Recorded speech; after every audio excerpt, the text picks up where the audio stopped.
ఏదైనా స్వీట్ తినాలనిపిస్తే గోధుమ పిండితో ఒక్కసారి ఇలా చేయండి. చాలా టేస్ట్‌గా ఉంటుంది. పిల్లలు, పెద్దలు కూడా చాలా ఇష్టంగా తింటారు.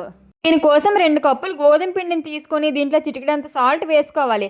అలాగే మరిగించుకున్న 2 టేబుల్ స్పూన్ల ఆయిల్ అయితే వేసుకొని వీటన్నిటిని బాగా మిక్స్ చేసుకున్న తరువాత దీనిలో కొద్ది కొద్దిగా వాటర్ వేసుకొని పిండిని చపాతీ పిండిలా కలుపుకోవాలి.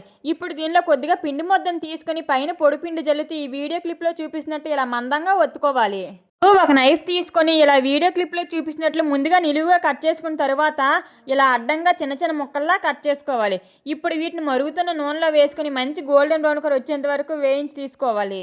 నెక్స్ట్ పాకం కోసం ఒక కళాయిలో 1 కప్పు తురుముకున్న బెల్లాన్ని వేసుకొని దీంట్లో పావు కప్పు వాటర్ వేసుకొని బెల్లాన్ని బాగా కరిగించుకోవాలి. ఈ బెల్లం పాకం రావాలండి.